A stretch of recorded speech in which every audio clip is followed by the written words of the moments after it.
Whoever follows me will never walk in darkness, but will have the light of life.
Yo le decía, digo, ¿cómo te presento? Dice, como quieras, digo, tú lo has querido. Bueno, os diré primero el currículum oficial, la agenda oficial, luego viene la oculta. Es doctorada en Historia del Arte Contemporáneo por la Universidad Complutense de Madrid, licenciada en Historia del Arte y Arqueología por la Sorbona, nada menos, con un máster en Arte Moderno y Contemporáneo, también de allí. Diploma de Estudios Avanzados por la Complutense de Madrid, colabora en el Centro Pompidou, en el gabinete del presidente Jean Maheu, profesora de Historia del Traje en el Instituto Europeo de Diseño de Madrid, también de Historia del Arte en la Escuela Diplomática de Madrid, en el Museo Thyssen, en el Museo del Prado, colabora con el Instituto de Empresa en distintos cursos y seminarios de liderazgo, especializada en la divulgación del arte contemporáneo. Ha investigado diferentes métodos pedagógicos que favorecen el aprendizaje real y la integración plena de los conocimientos y los aplica combinando el visual thinking del Museo de MoMA, con el profesor Antonio Galindo. Y ahora mismo está investigando, es así, para tu tesis doctoral, el mito de Nuremberg, pervivencia de las dictaduras en el siglo XXI. Este es el oficial. Bien.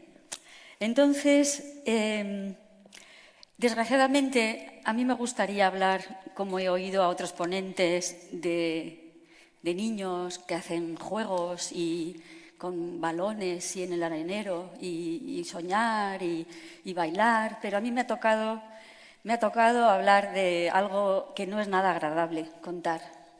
Y no me hace ninguna gracia lo que os voy a contar, que no es una historia, sino que es cómo es la realidad detrás de la cortina. He estado escuchando con mucha atención todos los ponentes y he llegado a la sensación de que la educación es como una caja en la que estamos metidos, en la que no estamos cómodos, hay mucha gente muy mal, hay acoso, hay enfados, hay fracaso escolar, hay violencia en el aula. Creo que todos los que estamos aquí, tanto sobre el escenario como en la sala, somos conscientes de esto, queremos cambiarlo y no sabemos cómo. Y la sensación que yo he tenido es que estamos dentro de esa caja y cada uno que ha venido aquí con las ponencias está como diciendo, bueno, pues vamos a poner los muebles así. Pues no, mira, vamos a poner los muebles así, pero que estamos siempre metidos dentro de esta misma caja. No salimos de la caja. Entonces, yo lo que voy a intentar es explicaros qué es esta caja, por qué esta caja es así. Y una vez que hayamos escuchado esto, entenderéis por qué hay tanta violencia en el aula, por qué hay tanto acoso, por qué hay tanto fracaso, por qué estamos tan mal, por qué los profesores están quemados, burnout. Lo vamos a entender muy bien. Y hay otra cosa, yo estoy investigando algo que no tiene directamente algo que ver con esto, pero finalmente ha llegado a esto, es decir, que vivimos, yo creo que ya todo el mundo se ha dado cuenta, en una falsa democracia, y vivimos en el mito de que la educación estatal, obligatoria, gratuita, como la querramos llamar, esa serie de cosas que tenemos que aprender que nos vienen dadas de arriba y no sabemos muy bien quién ha decidido las leyes de educación, quién ha escrito los currículums, quién ha redactado los libros de texto, y nos encontramos con unos libros que dicen unas cosas absurdas. Luego, al final, usamos fotocopias. Yo supongo que aquí no os pasará, que los libros de texto al final no os son útiles porque no correspondan a lo que vosotros pensáis, a lo que vosotros sentís. Pues os voy a explicar cómo funciona todo esto. Durante estas charlas he escuchado las siguientes frases. Hay que humanizar la educación, hay que educar con el corazón, hay que educar en la creatividad, la educación idiotiza. Pero también he escuchado otras frases que me han llenado de asombro, como hay que estudiar cosas inútiles, es inevitable, la escuela es un trance necesario, estudia lo que te dicen, diplómate y luego cámbialo. No estoy de acuerdo para nada con todas estas otras frases. Y también he sentido una contradicción muy grande entre casi todos los ponentes han dicho, por un lado, tenemos que recuperar nuestro niño interior, el niño que tenemos dentro es puro, inocente, perfecto, y eso es lo que tenemos que buscar, pero al mismo tiempo dicen que tenemos que evolucionar. Entonces yo digo, a ver, ¿cómo es esto? ¿Estamos evolucionando o hay que recuperar el niño? Es que son cosas completamente diferentes. Entonces, si conocéis a Máximo Sandin y conocéis su estudio sobre el concepto del evolucionismo de Darwin, que es en realidad una gran mentira, no venimos de ninguna ameba, no venimos de ningún mono y el origen del hombre es completamente desconocido. Por lo visto, se crea en el Cámbrico, hace 500 millones de años, aparecen la mayor parte de las especies conocidas hoy en el planeta Tierra. Pero es un gran misterio y, desde luego, yo no me siento venir del mono. Yo no soy un mono perfeccionado. Yo tengo algo espiritual muy fuerte y yo siento que soy un ser espiritual que está viviendo una experiencia humana. Es así como yo me siento, no me siento a venir de un mono. Y yo no estoy en evolución. Yo lo que quiero es quitarme de encima todos los implantes, todas las mochilas, todas las creencias, todas estas cosas que me llevan diciendo y quedarme con mi verdadero ser. Yo a eso no lo llamo evolución. Lo llamo recuperar mi verdad, encontrar mi verdadero ser. Pero eso yo no lo llamo evolución, por eso me molesta mucho escuchar que se me propone una mejora a través de una evolución. Lo veo muy sospechoso. Bien, entonces, lo he puesto entre paréntesis, entre puntos de interrogación, pero ahí está.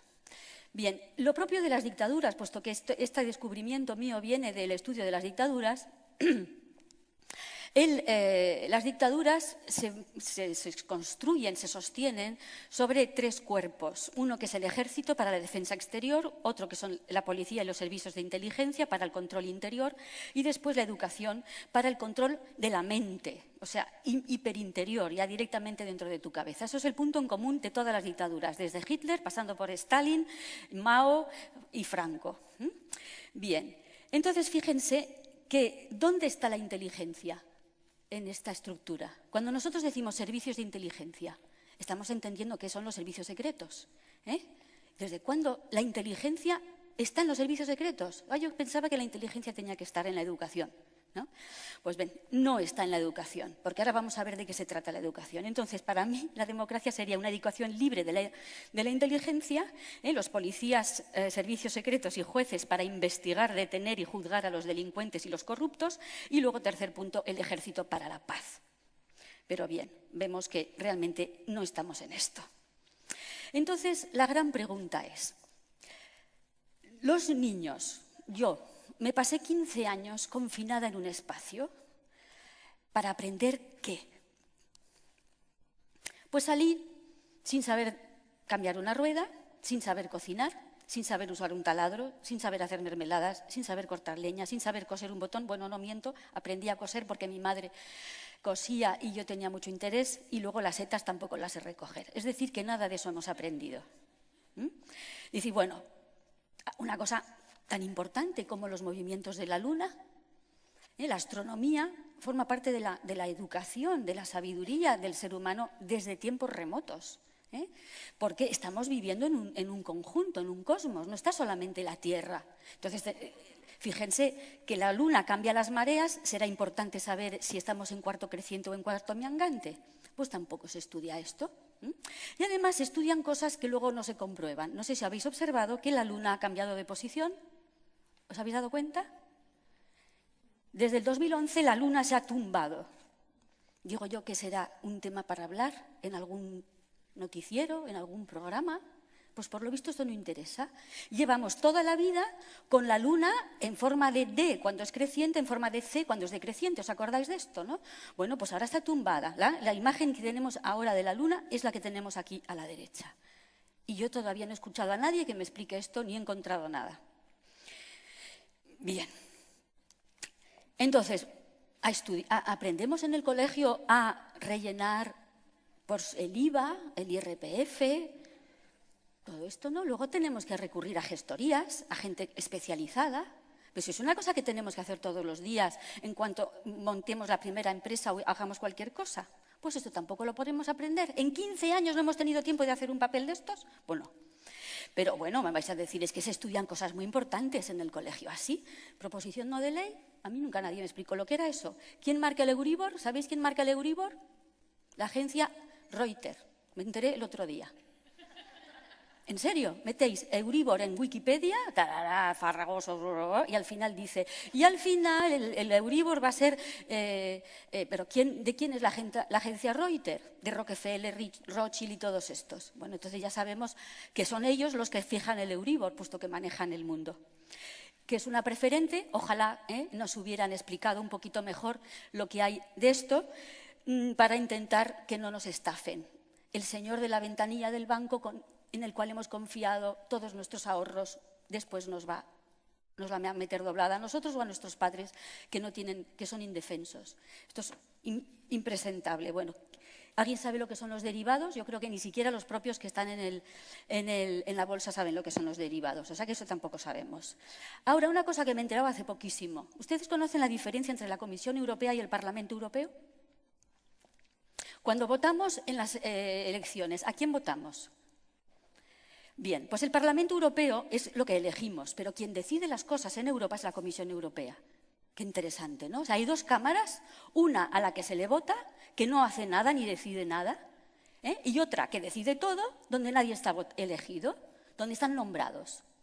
Bien, pues esto tampoco lo sabía yo, y esto pues me estoy enterando poco a poco, nunca es tarde. ¿Alguien sabe, precisamente este señor que tiene una cara de gremlin que mata?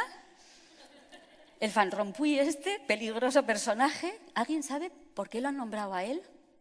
Justamente estaba en la reunión de Bilderberg el año que fue nombrado presidente de la Comisión Europea. Y este es el señor encargado de decirnos si mañana tenemos el 21% de IVA o el 32%. Es este señor, al que nadie ha elegido y que está reunido con los de Bilderberg justo antes de ser nombrado.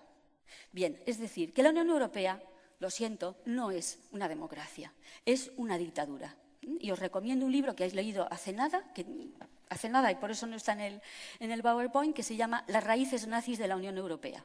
Está en PDF, libre, lo han escrito, a lo mejor ustedes conocen el Dr. Rath. El Dr. Rath es un alemán médico que lucha por curarse con vitaminas el cáncer y no con productos químicos, y ha hecho una fundación, y esta es la que ha publicado este libro que es impresionante sobre cómo se crea la Unión Europea. No es el lugar de hablar de esto, pero que está ahí, las raíces nazis de la Unión Europea.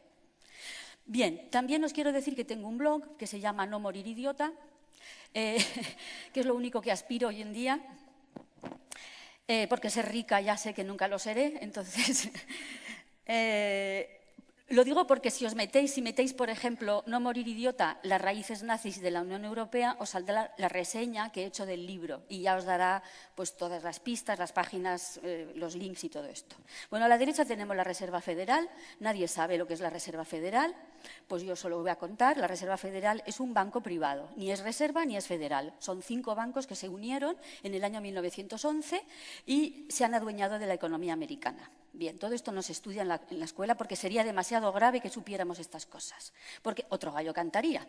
Y entonces me vais a decir, no, pero es que hemos estudiado muchas cosas. Ah, sí, hemos estudiado muchas cosas. Por ejemplo, ¿aquí alguien se acuerda qué pasó después de la Revolución Francesa? Antes de Napoleón, entre Napoleón y la Revolución Francesa, hay 10 años de guerra civil. Una guerra civil que sirvió para eliminar las cabezas pensantes, todos los Dantones, Robespierres y todos estos líderes populares fueron eliminados. ¿Y quién viene? Napoleón, porque tenemos un ciclo en la historia que tampoco nos han enseñado, que es revolución, guerra civil, dictadura, falsa democracia. Y luego empezamos otra vez. Revolución, guerra civil, dictadura, falsa democracia. Y así está estructurado. Lo podéis, si estudiáis la historia desde este punto de vista, lo veréis desde la Revolución Francesa se repite este modelo. Por ejemplo, Revolución rusa, guerra civil rusa, dictadura stalinista y ahora con Putin tenemos falsa democracia. Bien. Bueno, ¿qué estamos estudiando en el colegio? ¿Qué estamos estudiando?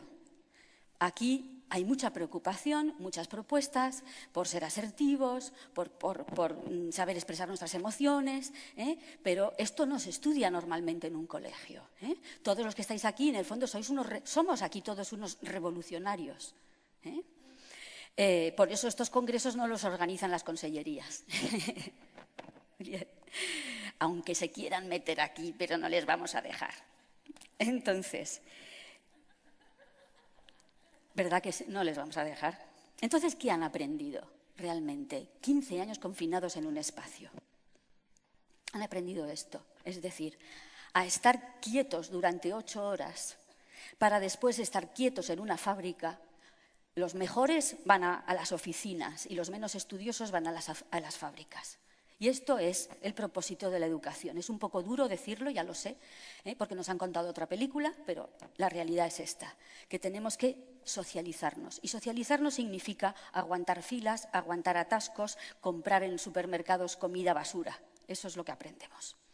Entonces, esto es lo que hemos aprendido, a estar 8 horas confinados, a obedecer horarios absurdos y normativas coercitivas, memorizar cosas que no entiendo ni comparto, buscar complacer al profesor para que me ponga buenas notas, aunque sea abandonando mis ideas propias, renunciar a mi unicidad, buscar parecerme al grupo. Ser raro en el colegio es lo peor que te puede pasar y empiezan a acosarte, ¿no? Entonces, a todas estas cosas de obediencia, sumisión, miedo al rechazo, dependencia, uniformización, todo esto se llama socialización, porque cuando nos metemos en la ingeniería social, porque la educación es ingeniería social, cuando nos metamos en la ingeniería social nos encontramos con los permanentes eufemismos, es decir, bonitas palabras para decir cosas terribles. Entonces, todo esto es destruir el libre albedrío, pero eso lo llaman socialización, no lo llaman destrucción del ser humano, que es lo que es. También los niños, por su cuenta, aprenden muchas cosas porque son muy listos, lo hemos visto todos. Y curiosamente, sin que nadie les diga nada, saben utilizar todos los cacharros. Nada más, se inventa una cosa y ya lo saben utilizar. Y yo estoy ahí que no me entero y ellos ya han ido y vuelto y ya lo saben hacer. Entonces, tienen una gran... Entonces, cada vez que nosotros permitimos copy-paste en el cole para un trabajo, estamos apoyando el fraude, el robo, la corrupción. El copy-paste es corrupción en vena. Entregar juegos a los niños, dejarles ver la tele directamente es colaborar a su destrucción y jugar con la PlayStation.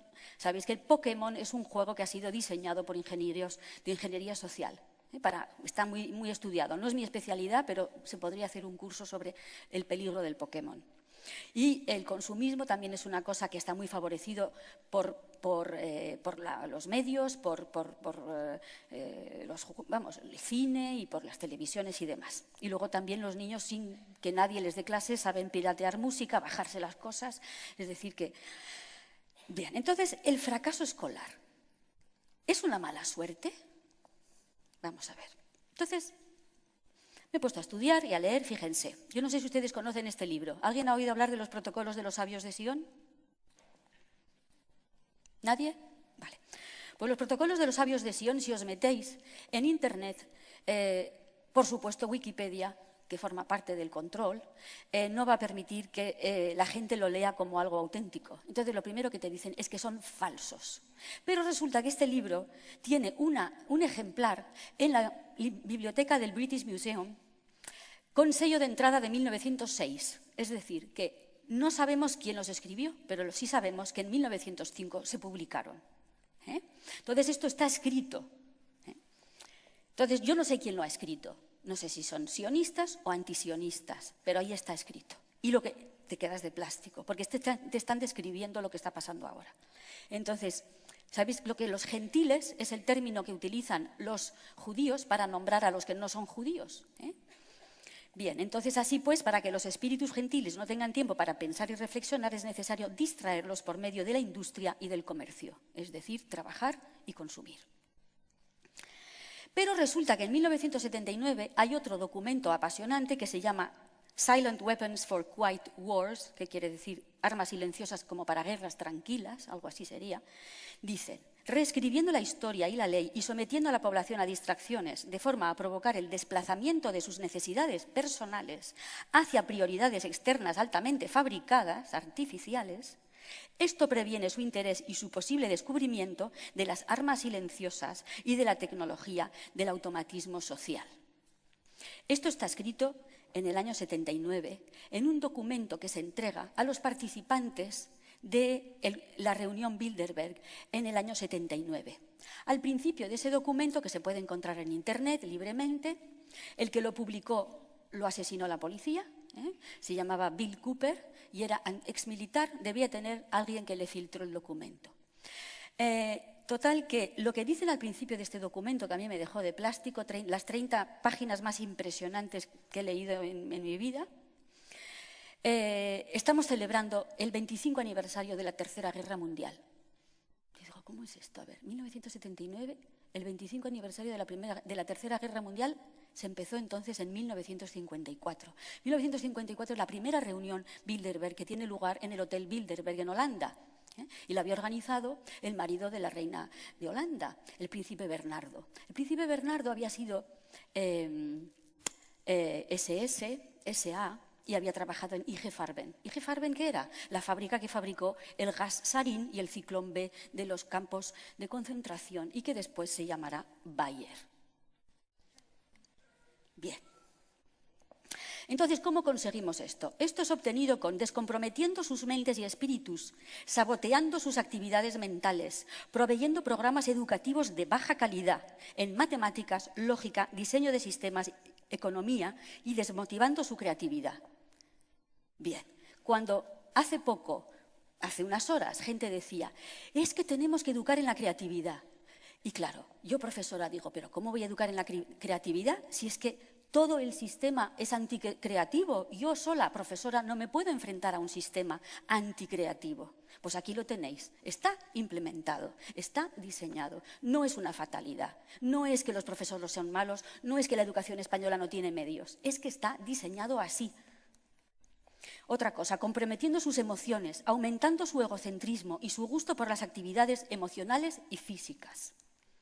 Multiplicando sus confrontaciones y ataques emocionales. Leed esto es impresionante. Violación mental y emocional por medio de un estancamiento constante en la violencia, la guerra, el sexo, en los medios de comunicación social y en particular la televisión y los periódicos. Entonces, cuando lees esto, ya entiendes por qué hay tanta violencia en el cine, en los videojuegos, por qué hay tanta basura de sexo, porque el sexo puede ser maravilloso, pero ese sexo maravilloso nunca aparece en televisión, ni siquiera en las películas, porque además el cine de Hollywood forma parte de todo esto. Dándoles en exceso lo que ellos desean, junk food para el espíritu, y privándole de lo que realmente necesitan. Entonces, me vais a decir, eres paranoica, Pilar, esto no puede ser. Entonces vamos a seguir buscando textos. En 1901, un señor que se llama Edward Ross escribe un libro que se llama Social Control y dice: hay planes en marcha para reemplazar la comunidad, la familia y la iglesia con propaganda, educación y medios de comunicación de masas. Las personas son solo pequeños terrones maleables de pasta humana. Sigo. El objetivo principal de nuestro gobierno consiste en debilitar el espíritu crítico del pueblo, hacerle perder la costumbre de pensar, pues la reflexión da origen, muchas veces, a la resistencia. Entonces, si tenéis la sensación de que no podéis hacer pensar a vuestros alumnos, pues es normal, es que está diseñado así. Necesitamos dirigir la educación de las sociedades cristianas de tal forma que sus manos caigan abatidas en un gesto de desesperada impotencia ante cualquier negocio que exija iniciativa. Por eso, cuando nos bombardean con toda esta corrupción y todas estas cosas que pasan en España y tenemos todo esto y nos quedamos así, ¿y ahora qué hacemos? Pues está tan bien diseñado, ¿eh? No es ninguna casualidad. Estamos abatidos y no encontramos manera de encontrar iniciativa. En nuestros sueños la gente se rinde con perfecta docilidad a nuestras manos moldeadoras. Esta frase la dice en la primera Junta General de Educación de Rockefeller. Porque los Rockefeller, en cuanto hablamos de ingeniería social, control, aparecen enseguida. Son grandes, lo que ellos se llaman filántropos, ¿eh? De nuevo un eufemismo. Pondrán todos los medios para controlar la salud, la mente, en fin. Bien. Este es Woodrow Wilson, el presidente que permitió la creación de la Reserva Federal, es decir, la corrupción, la perversión a través del nombre incluso, ¿no? Nosotros tenemos el Banco de España, que ya gracias a la Unión Europea no sirve para nada, pero cuando teníamos Banco de España con algo dentro, nosotros decidíamos emitir moneda, lo decidía el gobierno, pero en Estados Unidos lo deciden 5 bancos privados. Pues miren lo que dice: queremos que una clase tenga educación liberal y queremos otra clase, una clase necesariamente muchísimo mayor que renuncie al privilegio de una educación liberal y se adapte para ejecutar tareas manuales específicamente difíciles. Pero en 1917 ya van a saco, estos que quieren controlar la educación, y hay mucha gente que se está dando cuenta. Una serie de senadores dicen: se están moviendo con precisión militar por todo el frente para lograr el control de la educación de los niños del país. Esto es un senador, Chamberlain. Con precisión militar por todo el frente para lograr el control de la educación. ¿Es una guerra? Es una guerra. Es una guerra psicológica. Las escuelas han sido agarradas, igual que un pulpo agarra su presa, por un gobierno invisible. Esto lo dijo el alcalde de Nueva York. Un gobierno invisible. Ahora, en 1928, otro texto. Estamos gobernados, nuestras mentes son moldeadas, nuestro gusto formado ampliamente por hombres de los que jamás hemos oído hablar. Aquellos que manipulan este oculto mecanismo de la sociedad constituyen un gobierno invisible que es el verdadero poder al mando de nuestro país. ¿Quién es Edward Bernays? Es el sobrino de Sigmund Freud y fue el creador de las relaciones públicas. Y habla de oculto mecanismo y gobierno invisible. Yo el año pasado di 2 conferencias a alumnos de quinto de periodismo y de quinto de relaciones públicas. No habían oído hablar nunca de Edward Bernays. Ni siquiera los que estaban estudiando relaciones públicas no sabían que el creador de las relaciones públicas era este señor. ¿Y por qué no se le dice a los alumnos que estudian 5 años que Edward Bernays es el creador de las relaciones públicas?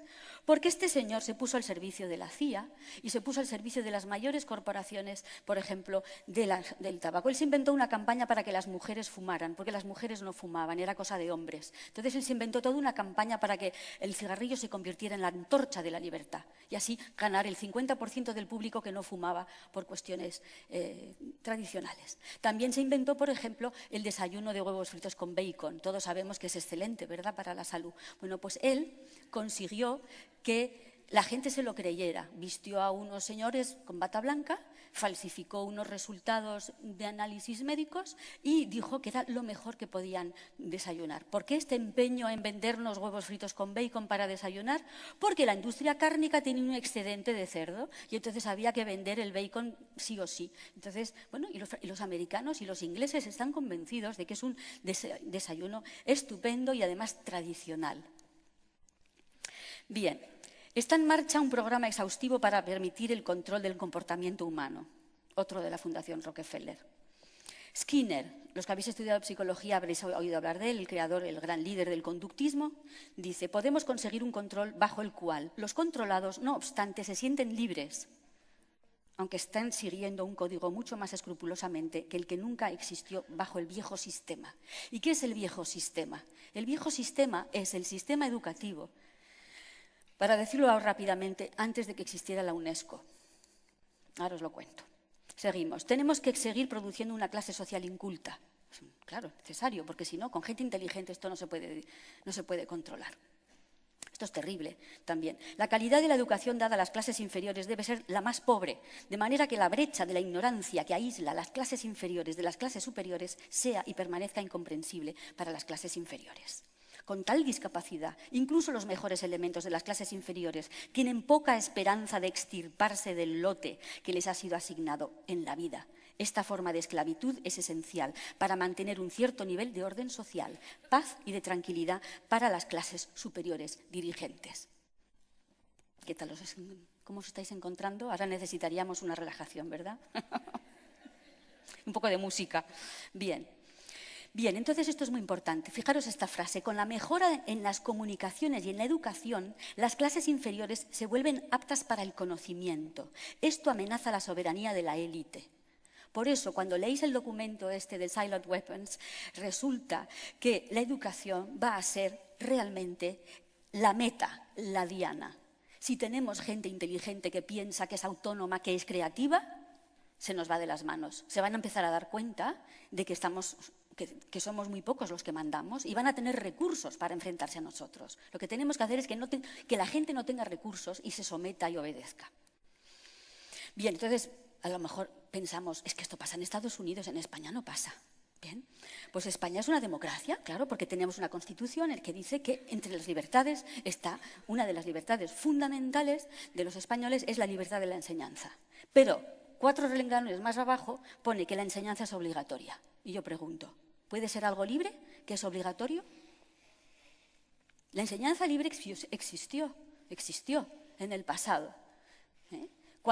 Es que es muy interesante. Cervantes no fue a la escuela. George Washington no fue a la escuela, fue 2 años, entre los 10 y los 12 años.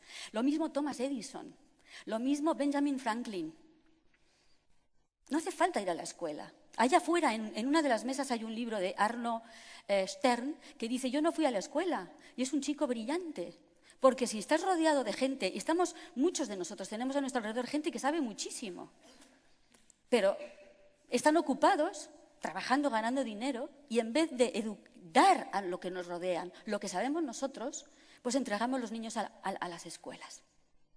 Bien, entonces, aquí os pongo algunos de los libros más impresionantes que he leído sobre este tema.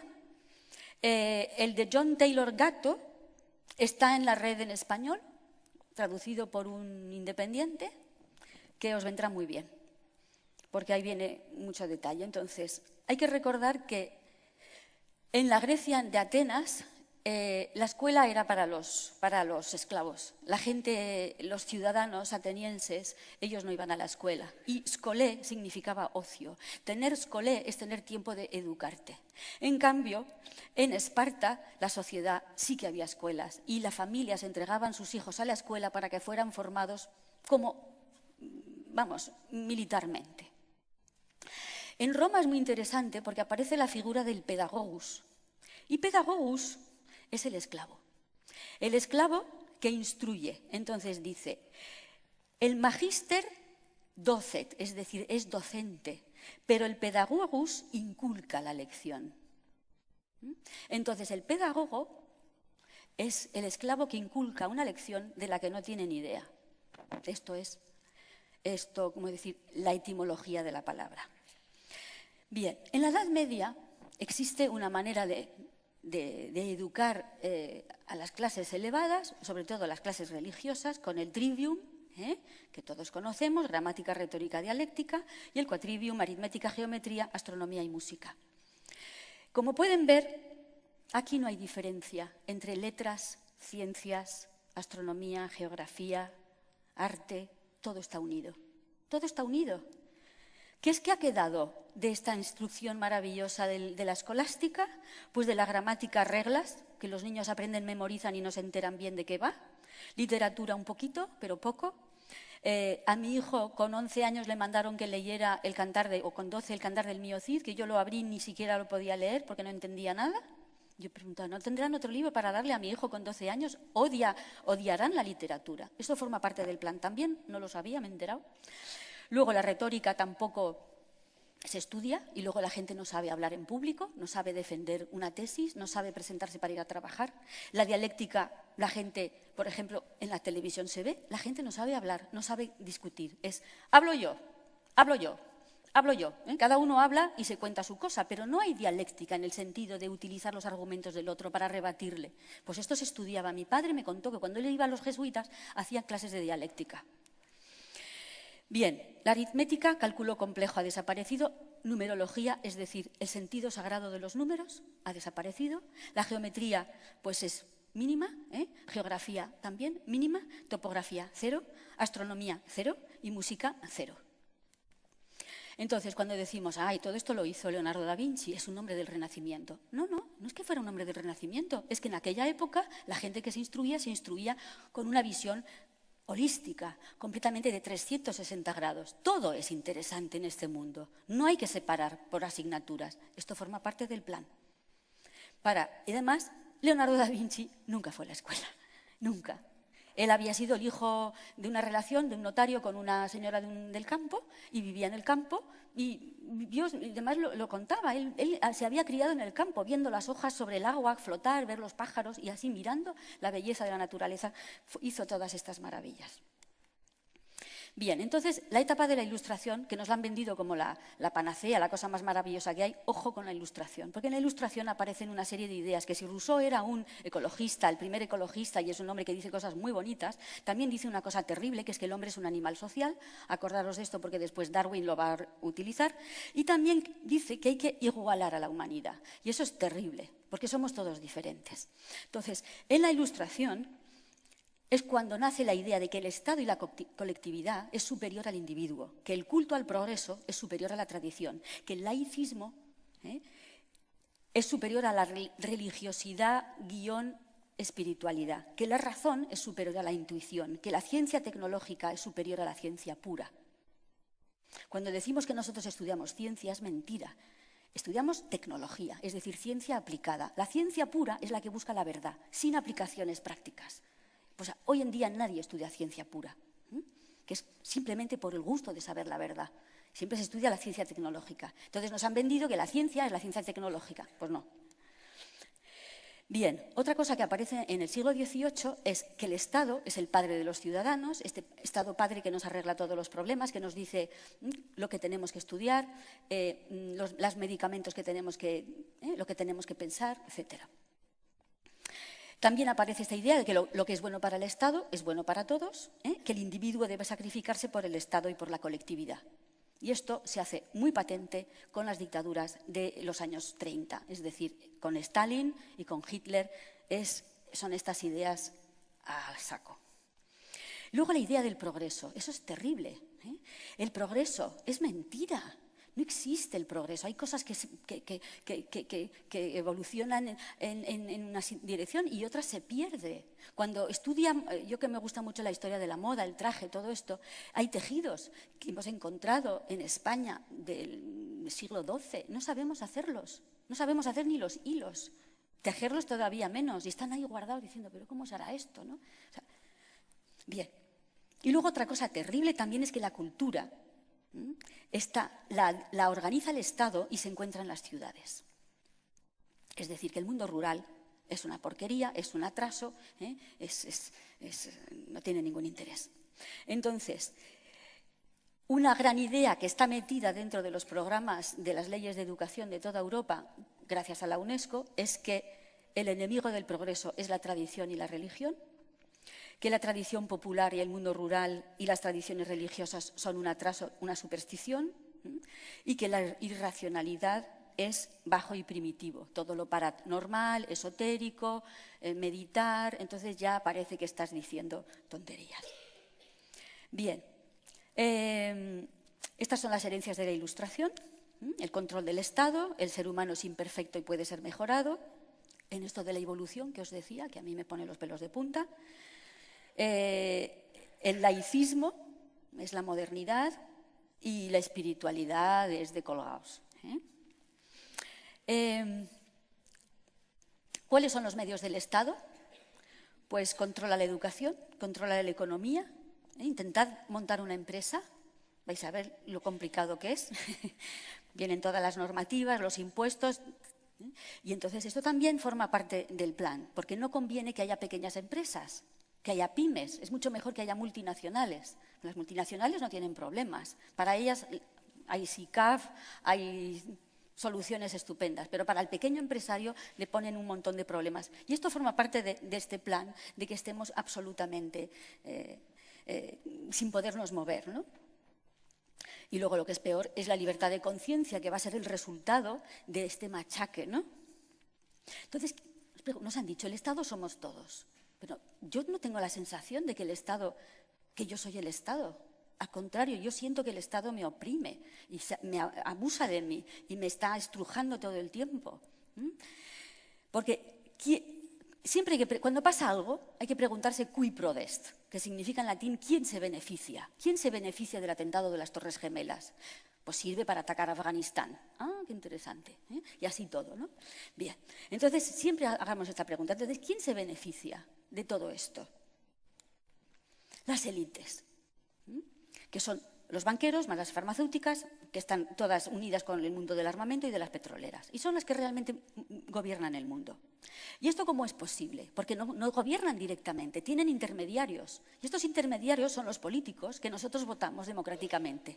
Y lo bueno de la crisis, que yo estoy encantada con esta crisis y todos los sobres de Bárcenas y los casos y los urdangarines y todas estas cosas, es que por fin están cayendo las máscaras y nos estamos dando cuenta realmente de cómo funciona esto, de que esto de democracia no tiene nada. Nosotros les votamos porque creemos sus mentiras y luego ellos, con esto de que tienen mayoría absoluta, hacen lo que les dicen sus amos, que están por encima de ellos.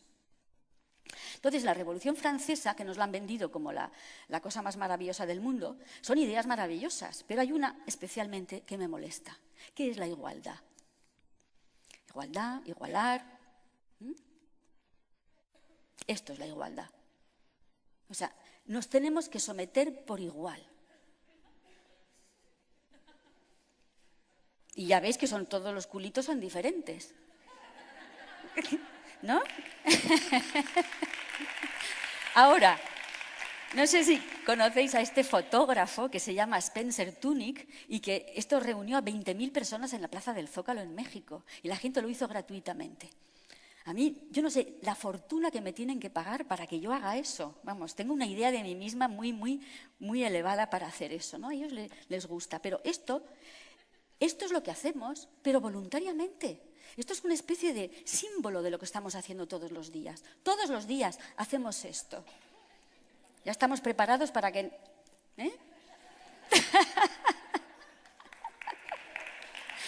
No, nos tenemos que levantar ya. Ya es hora de cambiar de postura. Ya me están doliendo los riñones, ¿no? Bueno, entonces Napoleón es terrible porque ya sabemos de dónde viene. Es el que sobrevive a una guerra civil en la que cortan todas las cabezas de los que tenían ideas y el que se somete a los líderes, que son los banqueros, pues es Napoleón. Porque ¿de dónde sacó tanto dinero Napoleón para invadir Alemania y Francia, Austria y todo? ¿De dónde sacó el dinero? Después de 10 años de guerra civil en Francia, ¿tú crees que él tenía dinero para hacer una guerra mundial? ¿De dónde sacó ese dinero? Eso nunca nos lo cuentan en los libros. Yo todavía no lo he descubierto, pero me temo que ahí hay muchos banqueros financiando la guerra que había. Bien, entonces, ¿qué es lo que dice Napoleón? Que hay que enseñar desde la infancia lo que la gente tiene que pensar. Y entonces, para que la gente piense lo que quiere el Estado, hay que hacer un cuerpo de docentes, que es el único medio para crear la instrucción pública. No habrá un Estado político firme si no hay un cuerpo docente con principios fijos.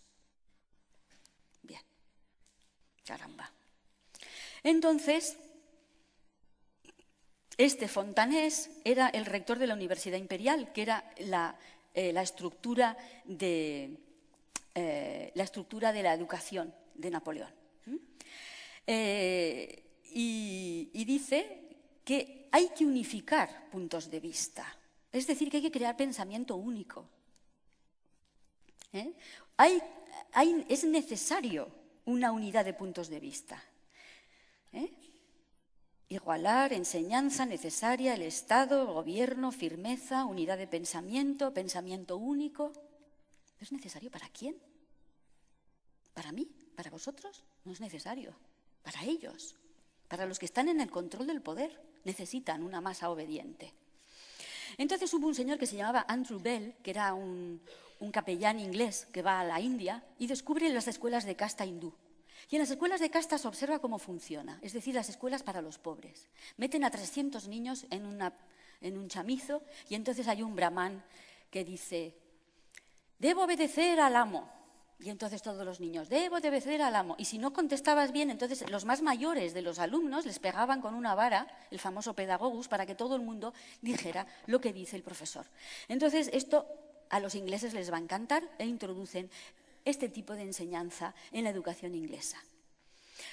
Otra cosa muy interesante es la guerra. Ya hemos hablado de Napoleón, ahora vamos a hablar de los enemigos de Napoleón, que eran los alemanes. Como siempre, estuvieron en guerra francos y germanos, como 2000 años en guerra, ahora son amigos. Bien, entonces el sistema prusiano, Jena es una victoria de Napoleón y Waterloo es el gran desastre. ¿Qué pasa entre Jena y Waterloo? Pues que van a montar las escuelas prusianas. Entonces, el que crea el pensamiento de que hay que formar a los alumnos se llama Fichte, y el que escribe la frase «el trabajo hace libre», que es lo que había en la puerta de los campos de concentración. Arbeit macht frei. Trabajo hace libre. Otro eufemismo. Bien. Entonces, ¿qué es lo que hacen los alemanes? Organizan 3 niveles. El 0,5% es la élite. Tiene una educación como el trivium y el quadrivium. 360 grados, perfecto. El 5%, zonas intermedias, mandos intermedios, profesores, militares, policías, médicos, arquitectos, todos esos que tienen que trabajar y saber un poco, pero no mucho. Y luego el 90% de las que llamaban Volksschule, era Akademienschule, Realschule y Volksschule. Y el Volksschule era las escuelas del pueblo, donde les impiden la lectura fluida porque se dan cuenta de que cuanto más tarde aprendes a leer, peor lees. Entonces, antes estaban hablando de esto en el sistema Waldorf. Yo no sé, yo no soy una especialista del tema, no soy logopeda ni sé nada de esto, pero lo que yo he leído es que mi madre, por ejemplo, le enseñó a leer a mi hermana con 3 años, a leer y a escribir, y llegó al cole ya sabiendo leer y escribir. Bien, y eso a mi alrededor hay mucha gente así, las abuelas que enseñaban, o las madres que enseñaban a leer muy prontito a los niños. Bien, entonces, impedir la lectura fluida, separar las asignaturas en zonas estancas. ¿Por qué tenemos que estudiar las asignaturas separadas? Si en el mundo no es un todo está relacionado. Yo no veo que tú te paseas y de repente estás en el mar y dices, estoy en un elemento fluido, entonces esto es química, ¿no? Pero luego resulta que es mar, entonces forma parte de geografía. Pero si el mar está en una costa, entonces es topografía. Pero si te inspira un poema, no, entonces estoy en literatura. ¿Pero qué es esto? Estamos en una cosa toda llena de cosas, que funcionan todas al mismo tiempo y nos interfieren, pero si te compartimentan la cabeza, luego tú estás que no puedes relacionar. Y hay muchos de estos sabios que lo que hacen es, lo que dicen los ingleses, connecting dots, quiere decir, conectando los puntos. Cuando tú empiezas a conectar los puntos, entonces aparece la forma de la cara, pero si te van separando los puntos no te enteras de nada, que es lo que nos está pasando. Y luego alargar el periodo de escolarización. Esto también es una cosa que lo descubrieron los prusianos. Antes iba al cole, como George Washington y Benjamin Franklin, de 10 a 12 años, un poquito. Y luego antes habías aprendido muchas cosas con tu familia y después también te especializabas en la rama que tú querías. Pero si te dicen que tienes que ir al cole con 6 años y ahora con 3 años, y te dicen que te tienes que quedar hasta los 16, pues estás separado de la familia. Y se van a dar cuenta que separar a los niños de la familia es lo mejor que pueden hacer para que el Estado amueble la cabecita de los niños mejor y lo antes posible. Por eso se están dando cada vez más casos de homeschooling, es decir, el colegio en casa. Bien, hay que mantener a la población distraída y en la confusión. Yo, cuando veo, cuando viene en tren, aquí, viene en tren y delante de mí una madre le da un jueguito. Y yo decía, pero está precioso el campo. Se subieron en Cuenca y se bajaron en Albacete, estuvieron 25 minutos. ¿Por qué no miran el paisaje? Porque es lo que yo hacía cuando viajaba con mis padres. Una palabra que empieza por C. ¿Vosotros no habíais hecho eso cuando viajáis? Claro, pues no, ahora ya no, ahora está con la maquinita. Y le sacaba la maquinita para que el niño no quería jugar con eso, pero se la daba para que el niño no se aburriera. Digo, pero bueno, qué horror. Entonces, todo el tiempo están los niños ocupados en cosas. Hay que generar ignorancia, confusión, distracción, desorganización. Por ejemplo, la historia de la lectura por las imágenes, yo no lo sabía, esto es un sistema para sordomudos. Y se dieron cuenta de que era muy útil enseñar a leer a la gente que no es sordomuda como si fuera sordomuda. ¿Por qué? Porque si tú aprendes que perro es un perro, pero no deletreas, cuando te ponen pero, no sabes leer. Entonces, si sabes leer, si sabes deletrear, como has oído la palabra pero, pues ya sabes lo que quiere decir. Pero si te han enseñado la palabra en conjunto, tú luego ya no puedes deletrear. Entonces dificulta la lectura, que es uno de los programas. Por eso, cuando a mí me dicen que los niños de ahora no leen, digo, bueno, está funcionando, lo están haciendo fenomenal. Eso es lo que quieren. Entonces, ahora nos vamos a los protocolos de los sabios de Sion y dicen, el sistema de represión del pensamiento ya está en vigor, en el método llamado enseñanza por medio de la imagen, que debe transformar a los gentiles en animales dóciles que no piensen, que necesiten la representación de las imágenes para comprender. Bien, entonces ahora viene la parte más terrible para mí, que ha sido el descubrimiento, porque yo, claro, soy de historia del arte y como me han compartimentado, nunca me habían hablado de la psicología. La psicología formaba parte de la filosofía, hasta que llega un alemán, los alemanes en esta historia tienen un papel protagonista, el señor Wundt, Wilhelm Wundt. Él era médico y entonces él decide que la psicología, que viene de psique, alma, no tiene que ver con el alma. Porque el alma no existe, porque no es ni medible ni cuantificable. Entonces el alma no existe. Lo que sí existe son conexiones neuronales. Y nosotros somos una especie de cosa ahí eléctrica con conexiones neuronales. Y la psicología pasa a ser una rama de la medicina. Y lo que es interesante es que, interesante observarlo, es que inmediatamente van a venir los Rockefeller y compañía a coger estas ideas y decir, esto nos va a venir de miedo, porque ahora vamos a hacer la psicología de la educación. No existía la psicología de la educación. ¿Por qué hace falta? ¿Por qué la educación tiene que ser una cosa de médicos? La educación no es del corazón.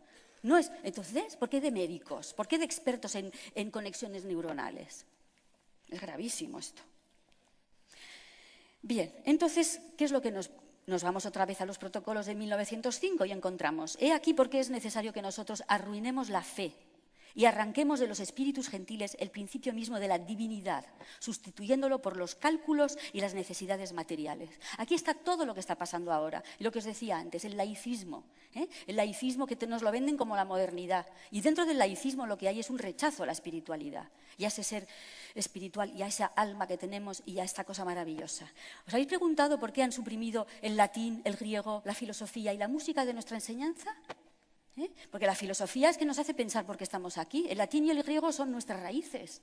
No entendemos las palabras. Si sabemos latín y griego, entroncamos con nuestras raíces. Entonces, se trata de cortar nuestras raíces a toda costa.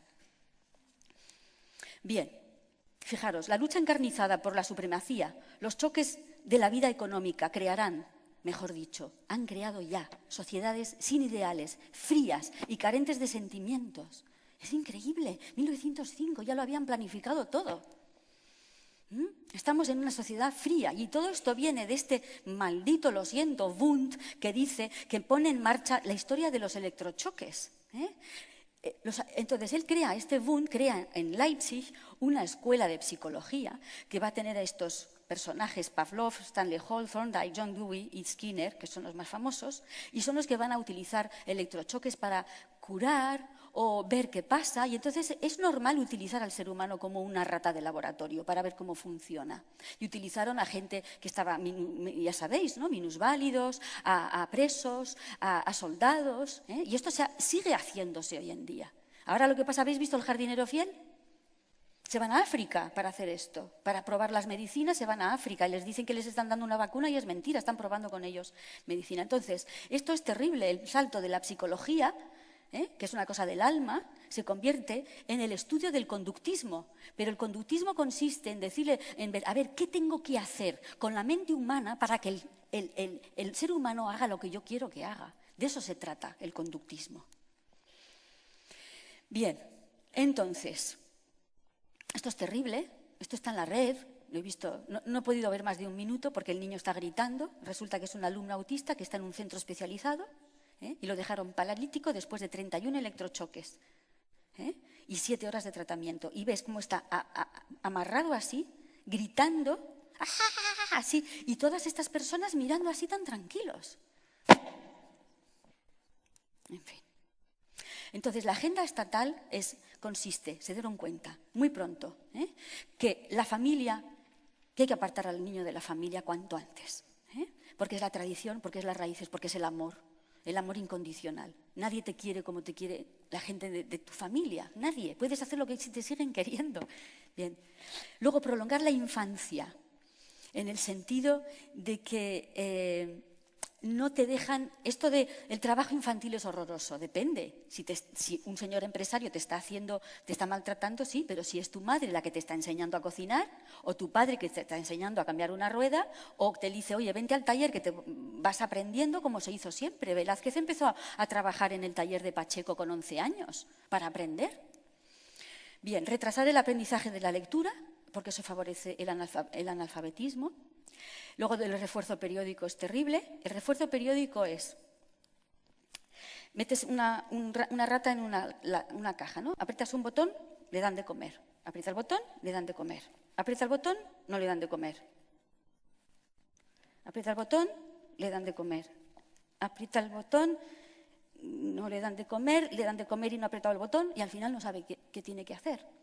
Entonces, esto pasa mucho en el sistema educativo. Aunque no lo querramos, pero no siempre el alumno recibe el premio que le corresponde, porque es la historia de las notas. Esto es también una cuestión. ¿Por qué tenemos que ponerle notas a los niños? Esto es una gran discusión, porque cada uno hace lo que puede muchas veces, o a veces no. En fin, es muy complicado lo de las notas. Luego, la violencia en el aula, que está apareciendo últimamente, desde unos últimos años, el desprestigio del maestro. Esto también forma parte del plan.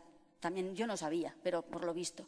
Cuando el maestro tenía el poder de castigar al alumno, entonces el alumno tenía un respeto, porque había un cierto poder. Pero tú, al privar al maestro de la capacidad de poder castigar, entonces se desmadra la clase y entonces se genera el caos. Y entonces, al generarse el caos, es el niño el que va a pedir la autoridad y va a pedir el castigo y va a pedir las normas. Pero, de paso, se desestructura y se genera un caos que se parece después al caos que hay en la sociedad. Y entonces después dices, mira, sí, necesitamos control, necesitamos cámaras de vigilancia, porque así estamos más seguros, porque la gente es muy mala y nos roba. Yo he contado que desde mi casa hasta el Museo del Prado tengo 25 cámaras que me filman, 25, y no vivo muy lejos. Pues eso es que es indignante que te tengan que filmar. Porque somos todos presuntos terroristas, cuando sabemos dónde están los terroristas, ¿no? Y los ladrones. Bien, entonces esto es lo que se llama el sistema de problema-reacción-solución. Tú quieres aplicar una normativa, entonces generas un problema. Ese problema crea una reacción y entonces tú así puedes aplicar la solución. El 11S es uno de esos casos, por ejemplo. Vamos a atacar a Afganistán, necesitamos una excusa. Bueno, vamos a montar un ataque para después decir que son el Bin Laden, que está metido ahí en una cueva, que ¿cómo supieron que estaba ahí en aquella cueva? Todavía no lo sé, pero bien. Y esto se ha utilizado en el ataque del Maine, ¿os acordáis? Eso ya está reconocido, en fin. Bueno, la idea esta de que un profesor, un maestro que lleva toda la vida tiene que pedirle a un médico, a un experto, a un psicólogo, tiene que pedirle su opinión, porque es como, de nuevo, desprestigio de los maestros. ¿Qué pasa? Que no tenemos experiencia suficiente, nosotros como profesores tenemos que pedir la exigencia de los maestros. Bueno, la obediencia y la sumisión. El hedonismo, esto es muy interesante, las publicidades que siempre te venden todo con facilísimo, rapidísimo, divertidísimo, todo tiene que ser así, si no el niño no está contento. La idea de que lo corporativo es lo bueno, yo cuando veo a mi alrededor gente joven que tiene 20 y tantos, 30 años, están empezando a trabajar para una gran empresa, y cómo se dan cuerpo y alma, y yo sé que los están estrujando, no puedo hablar del tema, ¿no? Y después, cuando tenga 45 años, le darán una patada, o 40, le darán una patada y cogerán a otro. Y él ha dado todo por la empresa, ¿no? Bien, entonces, una cosa que yo no sabía. ¿Ustedes saben cuándo fue la primera ley de educación? ¿A que nunca se lo han dicho? ¿Por qué tiene que el Estado que decidir por ley lo que nosotros sabemos perfectamente que tienen que estudiar nuestros alumnos y nuestros hijos? ¿Por qué es el Estado? Pues fijaros, la historia viene de la UNESCO. La UNESCO se forma en el año 46 y en el año 69 van a crear un libro que se llama Apprendre à être, aprende a ser. Fijaros qué nombre más bonito, ¿verdad? Aprende a ser. Y este libro es el que ya puedes encontrar la mayor parte de las ideas que hemos dicho ahora. Es decir, el hombre está en evolución permanente, los valores éticos vamos a quitarlos, los valores morales los quitamos, filosofía y todo esto no sirve para nada. Ahora hay que centrarse hacia que el sistema educativo favorezca el sistema económico. Pues esto viene de la UNESCO. Y la UNESCO lo que quiere es que todos los países que son miembros de la UNESCO tengan la misma educación. Y eso es lo que se llama normalizar. Bien, pues entonces lo normalizan y hacen una ley en España en el año 70, que es la primera ley de educación, que se llama la ley de Villar-Palasí. A lo mejor os suena. Bueno, antes de esa ley, es decir, antes de 1970, ¿qué pasa? ¿Que los españoles no eran inteligentes? Mis padres se formaron en los años 30, nacieron en los años 20. Mi padre fue a una escuela de jesuitas, mi madre a una escuela pública y eran súper cultos, sabían de todo. Y no había hecho falta ni libros de texto, ni leyes educativas, ni LOGSES, ni BUPS, ni COUS, ni nada de esto. Ellos estudiaron lo que se había estudiado siempre en los colegios, porque los profesores sabían muy bien lo que enseñaban. Bien. Pues esto, que os metéis en el BOE, os leéis estas y es bastante impresionante. En el Real Decreto del 2004 dice lo siguiente, que hay que destacar la importancia de la ciencia, pero ya sabemos que la ciencia no es ciencia, que es ciencia tecnológica, ¿vale? Entonces dice, en el hogar y la vida diaria hay que recordar que hay fibras textiles, pinturas de paredes y cosméticos, en la construcción materiales aislantes y barnices. Esto está en la ley de educación. Esto es lo que dice lo que tiene que haber dentro de los libros de texto. La tecnología se ocupa de aportar los medios necesarios para satisfacer las necesidades humanas. Fijaros qué frase. ¿Cómo que las necesidades humanas se solucionan con tecnología? Se lo voy a decir yo a mi psicólogo, porque yo tengo muchos problemas que no se solucionan con la tecnología, ni vamos. Si en vez de poner la tecnología pusiéramos la religión se ocupa de aportar los medios necesarios para satisfacer las necesidades humanas. Me diríais, esto es ¿cómo se llama? Manipulación mental. Pero como decimos la tecnología, no pasa nada. Es una nueva religión la tecnología. Esto es bestial. Durante la Guerra del Golfo, los soldados de Estados Unidos y de otros países aliados pudieron tomar todas sus comidas en las trincheras, calentitas y en cualquier momento, gracias a la tecnología. ¿Esto es apología de la guerra? ¿Esto es justificar una guerra que había sido... ¿Os acordáis? La Guerra del Golfo se hizo bajo una mentira, que había armas de destrucción masiva. O sea, ¿cómo se puede poner esto en un libro de texto? Bien. En el Real Decreto 2004 dice que hay que insistir sobre los avances de la ciencia, por ejemplo, que hay que hablar de los fertilizantes, de los plaguicidas, los aditivos, todo eso es estupendo, que hay que hablar de conservantes, hay que hablar de estabilizantes.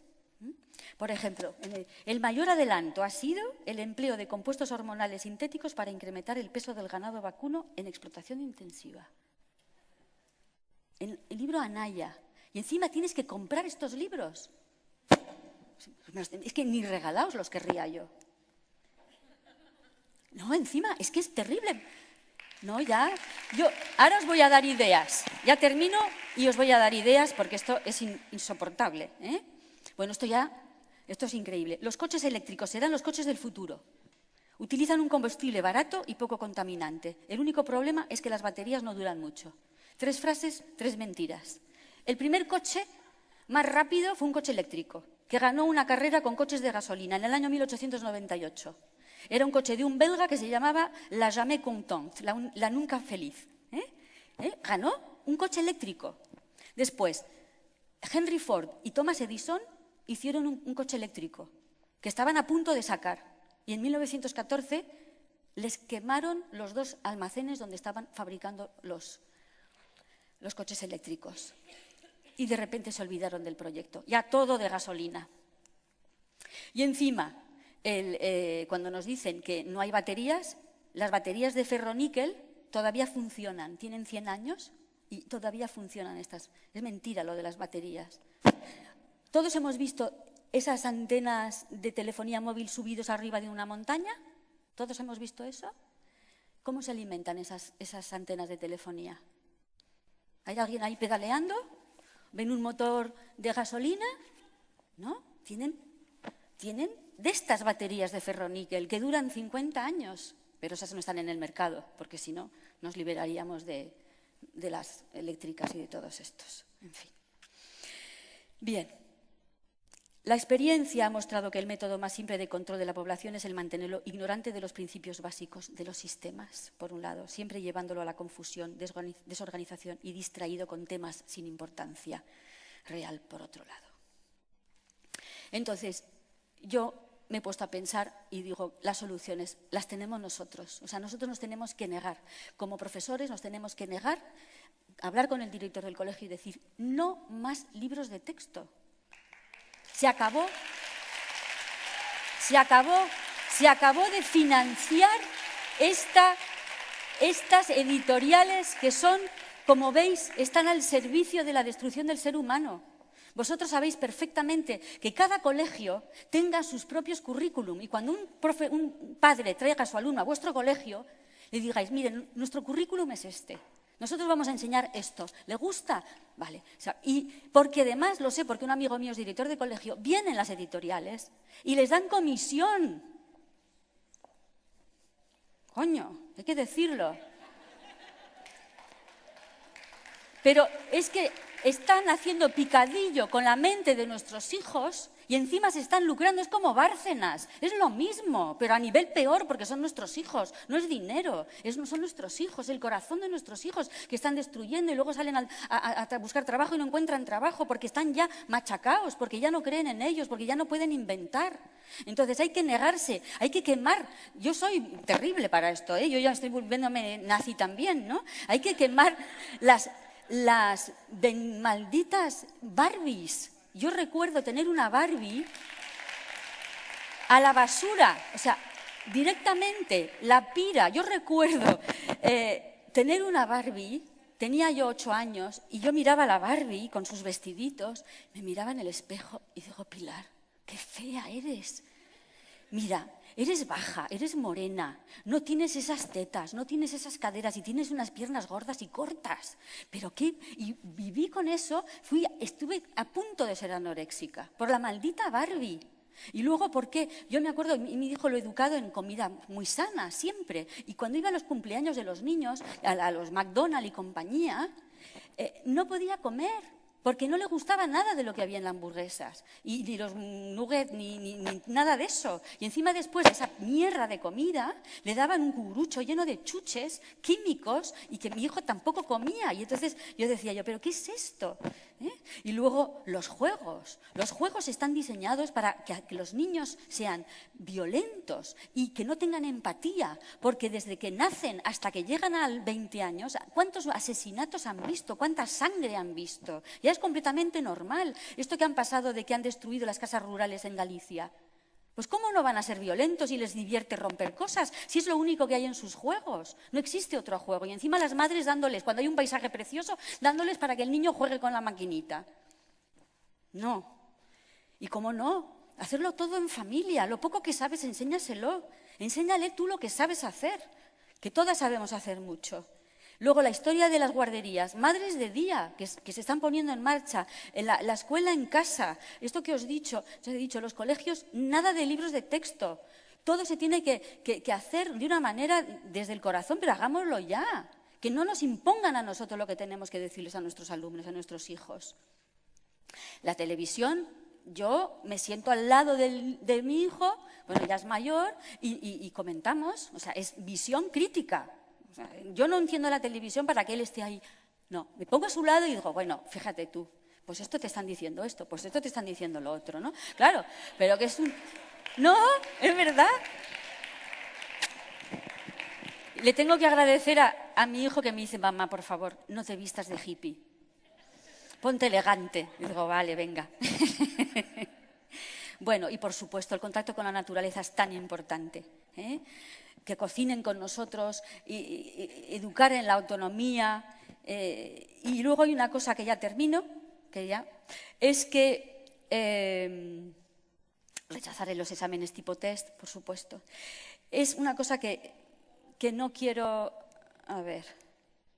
que no quiero dejar de decir y que me ha dolido un poco en este, yo soy muy sincera, en este congreso, es ver que hay negocio con el sufrimiento de los niños. Es decir, y hay empresas que se dedican a ayudar a los niños que están mal. Por un lado es normal, quieren ayudar, pero por otro lado hay negocio. Y a mí, donde hay negocio, lo siento, hay intereses de que eso, o sea, hay intereses de que no se arregle. Entonces, ¿veis la caja, no? He intentado romper esa caja. No necesitamos esta educación. Podemos ponernos a trabajar ya. Yo quiero ya que haya un proceso constituyente, que formemos partidos políticos o por lo menos un partido político de alternativa a esta tropelía en la que estamos metidos. No nos merecemos esto y nos tenemos que poner de pie y juntos hacer un mundo nuevo, pero ya. Y la educación es, como habéis visto, un elemento enorme para tenernos controlados. Muchas gracias.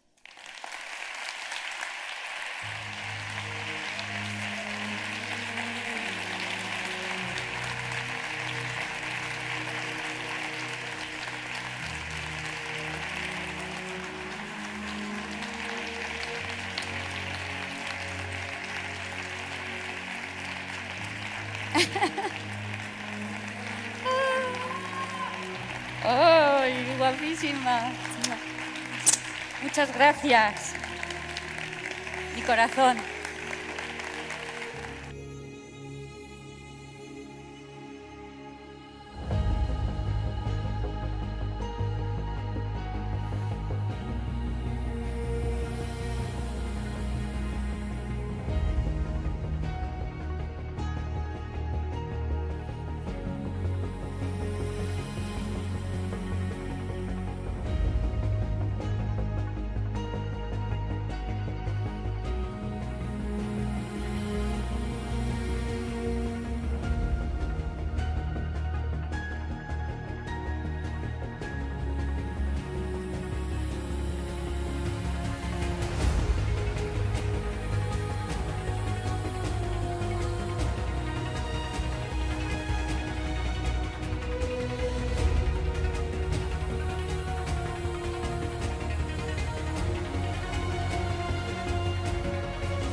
escudos de las diferentes universidades están llenos de símbolos masónicos. Algunos hacen alusión a Moloch el búho, otros a la antorcha de Lucifer, la sabiduría del enemigo, vendida como ciencia, mientras es una doctrina disfrazada.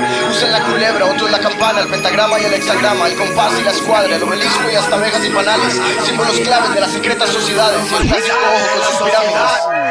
Debo preguntar, ¿va usted a la universidad? ¿Acaso no ve la verdad? Hace caso sin siquiera cuestionar. Le enseñaron a escuchar o a memorizar. No ve que lo quieren controlar, con mentiras programar. La verdad nunca se la van a dar. La verdad lo van a engañar para esclavizar, su alma encarcelar. Donde sea que vaya a estar, su energía desperdiciar. A la bestia alimentar, el tiempo va a gastar por intentar garantizar que nada le llegue a faltar, sin pensar que esa ilusión no le va a durar. Parecen olvidar aquel que les da aliento cada despertar, solo por pensar en ir a trabajar para disfrutar los frutos en un futuro que nunca va a llegar, poniendo su fe en un título que no va a salvar, sin conocer ni un versículo. Qué ridículo, ¿a quién le va a orar? ¿Para dónde va a agarrar cuando llegue el tiempo de pagar sin tener nada que dar? Y ese trozo de papel en fuego va a quemar. En ceniza pruébelo buscando dónde trabajar. Sin experiencia no hay contrato, solo es cuestión de probar y pensar que sin trabajar, experimentar no se va a lograr. Qué paradoja en cada hogar, que confiaron a quien les dijo que esta es la forma de actuar, por lo que solo estudió y pensó que eso era todo, mientras el compañero con dinero obtuvo el puesto primero. Aunque en el examen sacó 0, pero tenía patas y al jefe en el llavero, ya que sus tatas le dieron trabajo el primero. La otra entró porque tenía trasero. Para ser sincero, el mundo laboral es un encierro para el que lo entrenan a uno como un perro, como animal en cautiverio. Universidad no es la verdad, no hay diversidad, uniformidad de pensar, buscan inculcar para controlar a la humanidad, quitando toda humanidad de la sociedad. Universidad no es la verdad, no hay diversidad, uniformidad de pensar, buscan inculcar para controlar a la humanidad, quitando toda humanidad de la sociedad. Entiendo que lo que buscan es ganarse la vida, o sea que desde que nació tiene cuenta expedida, como despedida, una deuda establecida que inicia desde el primer día, lo cual no lo comprendo. Si desde que nació se encuentra con vida, ¿cómo se gana algo que ya se tiene en la cancilla? O sea que en vez de ganarse la vida, lo que busca más bien es que sobreviva el cuerpo para un nuevo día, sin pensar en su alma perdida, puesto que no hablan de la vida de arriba, ya que si fuese así iría por otra vía. Así que eso indica que el sistema le cobra al que viva, viene siendo como esclavitud escondida. No olvide la corbata cuando se va a la oficina. Por cierto, se ha preguntado de qué sirve esa tira. No tiene función alguna más que la ilusión de estar en otro escalón, una sección diferente a la del montón, en vez de seguir la razón sin tener comprensión que es un símbolo masón, usado al ser iniciado en el primer grado. O sea que es una señal de estar controlado. El mundo está desbalanceado por el Illuminati armado. El arquitecto del universo los ha ayudado a llevar su nuevo orden mundial a todo lado, y el tiempo de la inauguración ya ha llegado y ninguno de las masas está invitado. Universidad no es la verdad, no hay diversidad, uniformidad de pensar, buscan inculcar para controlar a la humanidad, quitando toda humanidad de la sociedad. Universidad no es la verdad, no hay diversidad, uniformidad de pensar, buscan inculcar para controlar a la humanidad, quitando toda humanidad de la sociedad. Universidad, ¿cuál es su facultad? ¿Verdaderamente ha aprendido alguna habilidad? Si es así, que bien, ahora ¿cómo es que la va a usar? En el sistema ayudando a completar el esquema, solo para hacer dinero, papel que se quema, o lo hace para dejar huella. De ser así, prepárese para una guerra, tal vez cambiar de carrera cuando menos lo espera. La experiencia no se aprende en la escuela, aquel que aprende para ser maestro, ¿qué es lo que enseña? Repite solo lo que se le entrega como tradición para la cual no hay confirmación. O el abogado que defiende al acusado sabiendo que es cierto que ha violado y no es condenado porque al juez le ha pagado. Doctores que al haberse graduado ahora han recetado lo mismo que a varios pacientes ya ha matado. Políticos que de mentir no se han cansado, aún así van a votar, no lo han captado. El juego está arreglado, como aquel que pone cámaras por todo lado para tenerlo vigilado. Por la computadora todo lo han grabado. Hay quienes usan su vasto conocimiento para crear armamento, o el químico que hace pastillas para matarlo lento. En resumen, el trabajo es uno, mantenerlo esclavizado, separado de plan por el que lo han enviado se ha descarriado buscando ser elevado, poniendo un título antes de su nombre. ¿Es usted su ocupación o es un hombre? Lo que hace para detener el hambre o tiene hambre de cumplirle al grande. Le pregunto por qué se está haciendo tarde, ya casi solo queda cupo para el lugar que arde. Yahushua vino a salvarle, murió y después ascendió, pero entiendo que su ascenso es más importante. Universidad no es la verdad, no hay diversidad, uniformidad de pensar, buscan inculcar para controlar a la humanidad, quitando toda humanidad de la sociedad. Universidad no es la verdad, no hay diversidad, uniformidad de pensar, buscan inculcar para controlar a la humanidad, quitando toda humanidad de la sociedad. Esto es solo parte de lo que he llegado a pensar. Al observar el mundo me da pesar, al ver pasar tanta gente como zombie caminar a la misma hora y con el mismo andar, con el mismo ritmo a la ciudad, buscando formar parte de esta sociedad llena de maldad, lo cual prefieren ignorar, solo compensar. Para ganarse esta vida hay que trabajar, pero porque esa vida que se va a ganar al trabajar la va a desperdiciar. No digo que esté mal el estudiar, por favor no vaya a malinterpretar lo que me oye rapear. Lo que busco es que pueda aprender a cuestionar en vez de solo recitar aquello que los ponen a memorizar. Quiero sembrar en usted la pasión de investigar, leer lo que verdaderamente le va a ayudar, no lo que le va a enredar, sino aquello que lo va a liberar de la cadena que le pusieron desde la escuela. Ese es el tema, Yahushua mi lema, quien da vida eterna y destruye el sistema.